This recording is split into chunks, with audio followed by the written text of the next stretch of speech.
Yes, hello, good afternoon, good morning, good evening, wherever you are watching me from. I extend warm greetings to you once again. Um, let's continue our discussion on the introduction to Photoshop. In our previous discussion, we discussed introduction to Photoshop part 1, and then it's very necessary we must continue with the part 2 and then maybe part 3. But today, let's continue our discussion in the introduction to Photoshop part 2.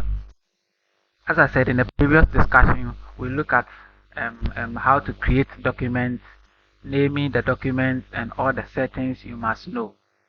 And then today's discussion, we are going to basically look at the interface. We are going to explain anything, everything, any bit of things you see when you launch the Photoshop for the first time, anything you are seeing on your interface is what we are going to explain. Yes, we are going to explain every into details, anything as you are seeing, so that in case you are working on it or you call somebody, you need an assistant, and then the person asks you that to click on this, you will not be wanting. At least you may know where exactly you are supposed to locate whatever you are supposed to do.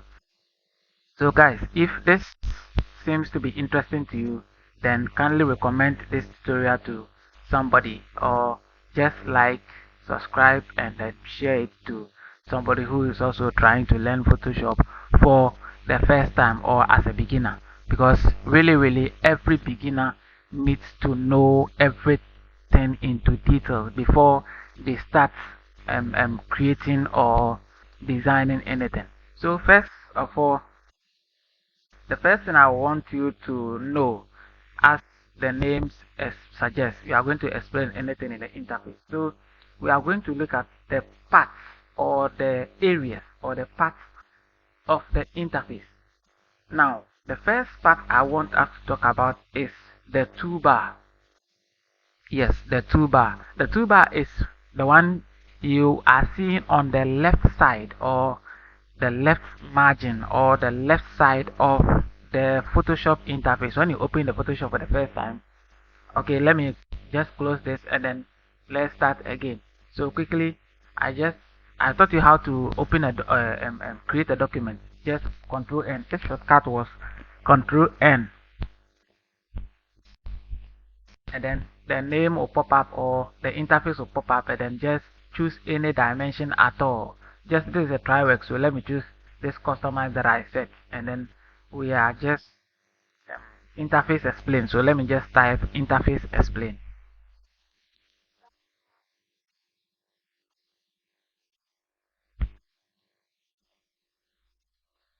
Yes, so just type the interface explain and then click on enter. So it comes nicely. Now you are in the same size with me. Now we said the first type or the first part we are going to look at is what? The toolbar. And I told you that the toolbar is located this side, which is including this, the move to these two, rectangular marking tool. All these ones are the toolbars. And then some people have customized their toolbar in such a way that you see them double over here. Instead of being arranged fully over here, then it will arrange up to a certain point, then the next in line, they are just in line like that, both left and right, or left side in line. Instead of rearranging them fully from top to the bottom like this, it has been double arranged at this side. Yes, as I've already told you, you can customize your interface to anything, or you can customize it in any way in which you see to be suiting you, or however you like it. You can customize it in such a way. Now, the toolbars has a lot of tools, but it has been merged. Some has been fused. So if you want more of the toolbar, you just click on this, and then you realize that a whole lot of tools will pop up. There are a lot of the toolbars in which maybe you can't use them here, or even if they said they are arranging them here, they will not. There will be no space for all. So they just put a few here in which you it seems to be frequently used. Then the rest is hidden over there. So if you want more, you just click on it, and then you go and apply. Click on OK or done. Then it will pop up over there. So I think I prefer the already customized one. So I will leave that one. We normally bring this gradient to over here, so that at least it will help us to work quickly in case you don't want to go back, or yeah, just to let you know that the the toolbar are a lot, but they can't put all of them here, so they have merged, or they have fused some here. So if you want it, you just click on it, and then to for it to pop up, and then just put it there. Yeah, so that is it. Again, we have the option bar. Okay, let me talk about the menu bar. The menu bar includes this one: the file, edit, image, layers, type, selection, filter, 3D. They are 11 in numbers. Yes, they are 11 in numbers. This one is what we call the menu bar. Yes, they are 11 in numbers. And then beneath the menu bar, we have what we call the option bar, or the option tools. Now, all the tools over here, whenever you click on any tool, it has its own options. Yes, whenever you click any tool, for example, I click on the type tool, its options is different from when I click on the move tool. You see it? If I click on this rectangular tool, its option tool is also different from when I click on the gradient tool. You see it? So while you have the tools here, its options is at this side. Its options. So we have this, what we call the option bar, or the option tool. And then we have what? The document details. This is what we call the document details, or the document tools. Yes, it gives a little brief, or a little information about the document you are working on, especially the name, and then the zoom level, and then the color mode in which you are working with, and then the 8-bit.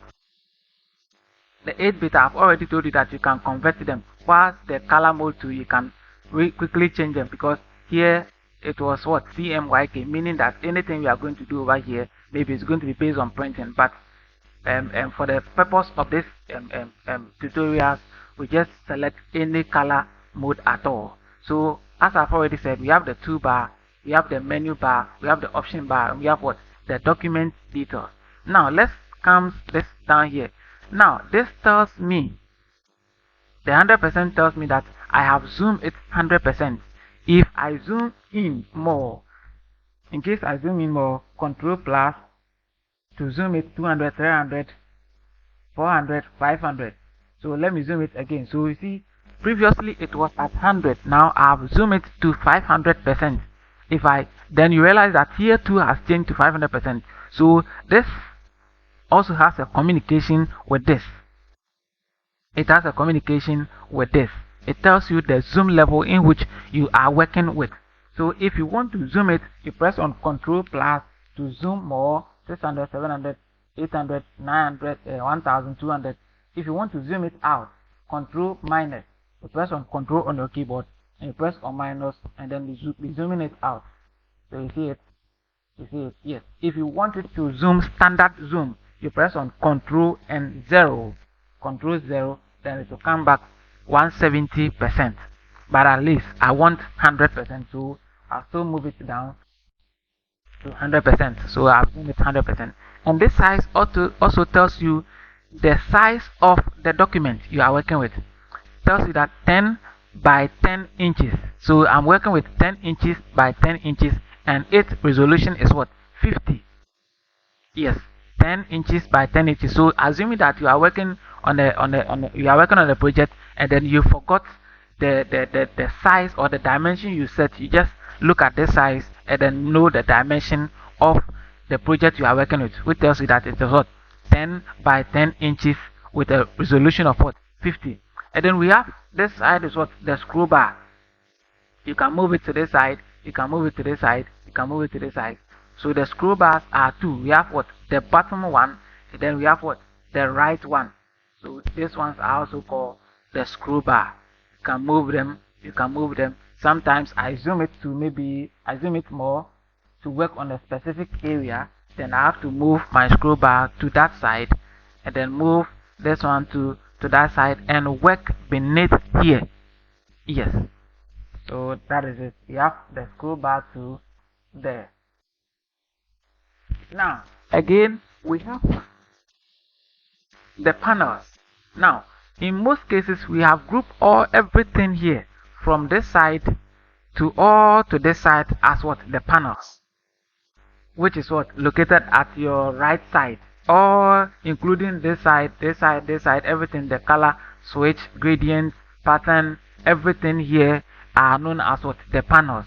And in between the panels has a whole lot of things. It has a whole lot of things. We have what the adjustment layer here. Besides the adjustment layer, most people still have customized their Photoshop in such a way that it has an adjustment layer here. Okay, mine also here. This side is also known as what the adjustment layer. Whilst your adjustment layer has a double S, it has some here. It also has some here as well. And this one you are seeing was what the color wheel or the color palette. You can change it to the gradient. So you see, you can change it to the gradient. Then these are some of the recent colors that I have used. Yes, and then the pattern, most time we don't use. Yes, sometimes you use the pattern. Now this side too are here for you to use it. So guys, I just want to tell you that Photoshop has been designed in such a way that you can customize it to your liking. You can customize the Photoshop to your liking. Previously, if you want to customize it more, let's see, in case I drag this property panel here and then I drag this paragraph panel here, I drag this comments panel here, and then I drag this action panel here, I drag my character panel or my character here, and then I want to regroup them back. I want to put them back. In order to put them back, sometimes I may forget that which one was there first and which one was there second. But I will talk about that one later. In order to put them back, just click on it, drag it to this side. As soon as you see the blue line, then you release it, then it goes there. The next one, click it, then drag it. As soon as you see the blue line, then you release it, it's fixed there. Click it, you drag it, you see the blue line, you release it, then release there. Click it, drag it, and then release it. When you see the blue line, then release it over there. So the same as this. Now, in order not to confuse yourself that which one was there first, which one was there first, then that comes to the resetting of your interface. Resetting your interface, meaning that you want to put everything back to its original state. In order to reset your Photoshop interface, just go to the Windows, go to Interface, and then see Reset Essential. Then click on it. Then Photoshop will be rearranged to its original interface. Be rearranged in its original interface, like you have downloaded Photoshop and then you have installed and you are reopening, or you are opening it for the first time. This is the interface you have. Now you realize that after resetting the interface, my property panels, the characters, paragraphs, comments and actions in which it was here, all is gone. How do I get them back? Now, in order to get them back, go to Windows, then come to characters. Just click on it, then it appears nicely. Go to Windows again, and then let's say I prefer, mostly I use my navigator, so I click it, then it appears. Mostly I don't like my navigator to be here, so what I do is that I just drag it and put them here nicely. Then I get my navigator to help me or to assist me to just know everything that I'm doing. Yes, so guys, in case you see this tutorial being helpful, just give me a thumbs up, and then I think we'll end the tutorial here. In our next set of tutorial again, we'll dive more into, let's say, part 3 of the Photoshop. Then I'll take you into our first lesson of Photoshop in order for us to start design something or just creating something. I'll talk more about the characters. My first time that I opened Photoshop, I had a huge challenge. And my challenge was somebody asked me to, I was trying to rehearse on anything. So I click on the text tool, I just click on the interface and I type anything at all. For example, like good. And then I was not seeing anything. Though I'm seeing good being typed here as my layer is created here. But I was not seeing it. Not knowing that the thing I typed was in white color and then the background too is white. So I was not seeing. I thought I'm not like a whole thing to me. In order to change the color, just go to character panel, go to the character here, and then click on this side, then change the color to any color at all in which you prefer. So let's see, maybe I prefer this color. Oh, good, I prefer this color. And then it was very tiny. How do I increase it?